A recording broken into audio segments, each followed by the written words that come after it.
Senior रहनुमा मुस्लिम league नून मलिक अहमद साहब हमारे साथ हैं। शुक्रिया मलिक साहब कई साल तक एक्सटेंशन देते रहे आप लोग, ताउन के साथ हुकूमतें गिराते बनाते रहे और फिर अचानक याद आया कि पाकिस्तान के साथ जुल्म हुआ, सबको हिसाब देना होगा। इस तरह का बयानिया बनाने की कोशिश हो तो पार्टी के अंदर भी हमने देखा कि मुज़ाहमत हो रही है। क्या मुस्लिम लीग नून के लिए हालात साजगार होते नजर आ रहे हैं आपको, जब इतनी rift clearly with in the party नजर आएगी कि एक ग्रुप कुछ और चाहता है, दूसरा बिल्कुल ही कोई और नजरिया रखता है? नहीं, देखिए, जैसे भी आपने बात की रेफरेंस पॉइंट आपकी जनरल बाजवा की एक्सटेंशन का, वो जब उनको वोट दिया, वो मैं अखज़ कर सकता हूँ आपके सवाल से कि आपका हवाला वो है।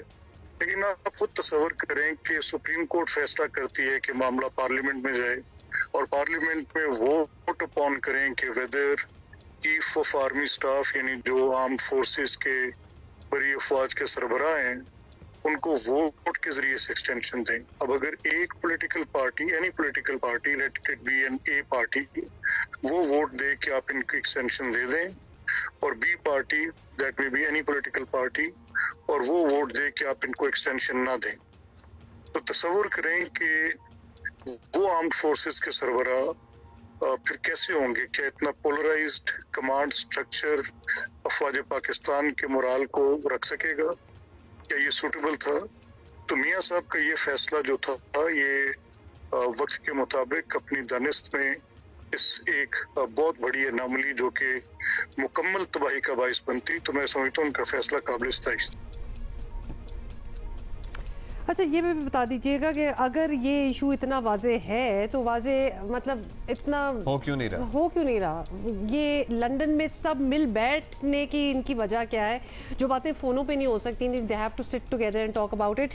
क्या जो लोगों को लगना स्टार्ट हो गया है कि मियाँ साहब का मूड बदल रहा है, उन्हें एक बार फिर पाकिस्तान वापसी में दिलचस्पी शायद नहीं रही, कुछ ऐसा ही है सिलसिला? देखिए, मैं ऑनेस्टली आपसे दो बातें करूं। मेरी अपनी एक पोजीशन है, पार्टी पोजीशन है, कीपिंग दैट इन फ्रंट, आप सामने रख लें। लेकिन जहां तक इस वक्त लोगों की उम्मीदों का मरकज है तो मियाँ साहब ही है। पाकिस्तान के अवाम मियाँ साहब के साथ ये तवक्को रखते हैं क्योंकि उन्होंने टाइम एंड टेस्टेड। मैं आपका वक्त और आपके नाजरीन का वक्त पुरानी कहानी सुनाकर ज़ाया नहीं करना चाहता, लेकिन मैं ये जरूर कहना चाहता हूँ कि जब भी कभी मईशत को संभाला है, जब भी कभी मियाँ साहब को हुकूमत मिली है, तरक्की का पहिया चला है, अब मैं आपको उसकी तफसील गिनवाने बैठूं तो एक लंबा वक्त दरकार होगा। और इसी तरह से आज अवाम पाकिस्तान ये उम्मीद करते हैं कि मियाँ साहब की वाहिद पाकिस्तान के पॉलिटिकल लैंडस्केप एक रहनुमा है जो कि एक स्टेट्समैन लाइक, जिनसे तवक्कुआत वाबस्ते हैं। और इस मुश्किल हालात में, इस इन्फ्लेशन के खिलाफ, इस महंगाई के दौर में, और इस तरह की जो डूबती मईशत है, और जिस तरह की एक समाजी सियासी एक कौमी सतह पर एक तकसीम है, सबको ब्रिज करने के लिए किसी बड़े रहनुमा की जरूरत है।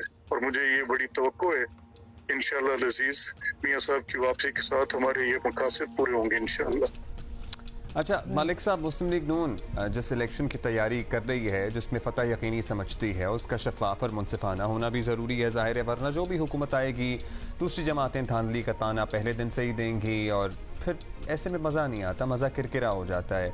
इलेक्शन शफाफ होने के लिए ज़रूरी ये भी है, ज़ाहिर है, कि आपको चाहे कोई जमात पसंद हो ना हो, सबको इलेक्शन लड़ने का मौका दिया जाए, लेवल प्लेइंग फील्ड हो। आप लोगों की फिर भी एक पार्टी पर पाबंदी की ख्वाहिश क्यों है? देखिए, मेरी ख्वाहिश बिल्कुल नहीं है। मैं चाहता हूँ कि फ्री इलेक्शंस हों, फ्री एंड फेयर हों, और इसके लिए हम अपनी हर मुमकिन सही करेंगे कि फ्री एंड फेयर हों। हम नहीं चाहेंगे कि जो पास्ट के प्रैक्टिसेस थे, जब पॉलिटिकल पार्टीज के साथ जो किया गया 2018 में, किसी से ढकी छुपी बात नहीं हो। लेकिन हैविंग सेड सो, मेरा ये मानना है कि इलेक्शंस फ्री एंड फेयर होंगे। बस इस दफा इतना फर्क होगा कि जो पहले एक फेवर्ड स्टेटस था वो नहीं होगा किसी एक जमात के लिए। तो अगर इसको आप फ्री एंड फेयर नहीं समझते तो ये भले से एक और मंतक होगी, लेकिन इलेक्शंस फ्री एंड फेयर के लिए हम सबका मुद्दा है कि फ्री एंड फेयर इलेक्शंस होने चाहिए, और उसके लिए हम अपनी पूरी एज अ पॉलिटिकल पार्टी अपने एंडेवर भी करेंगे इंशाअल्लाह। ठीक है जी, शुक्रिया आपका। बहुत मालिक शुक्रिया। अहमद खान साहब हमारे साथ मौजूद थे। लेकिन अब वो जो डेट्स दी हुई थी ना नवाज शरीफ साहब के वापस आने की एंड ऑल दैट, तो वो है हतमी। वैसे अभी अता तारड़ साहब की सुबह मैं सुन रहा था, उन्होंने कल जलसा वलसा किया, उन्होंने कहा जी वो तो हतमी है डेट्स, लेकिन वो जो ख्वाहिश है जनरल बाजवा के एहतसाब की, वो ख्वाहिश क्या पूरी हो पाएगी मियां नवाज शरीफ वैसे की? बाय द वे हमारे मुल्क That में is a क्या big question हतमी mark. होता है, मुझे प्लीज बता दें।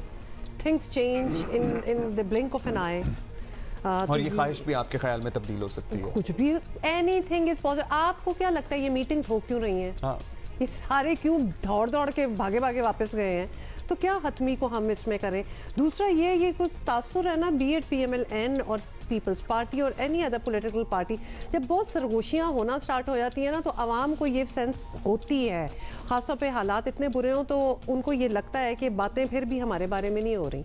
ये जोड़ तोड़ और ये सारी सिचुएशन जो है ये अपने आप की फिटिंग के लिए हो रही है, चलिए अब पता है हमारे क्या? लिए नहीं अब हो वापस रहा। अब ये 21 को बहुत clear वापस cut आ हो जाएंगे गया। तो फिर ये तमाम मीटिंग्स और सरगोशियां जो है ना पाकिस्तान में हो तो बेहतर लगता है।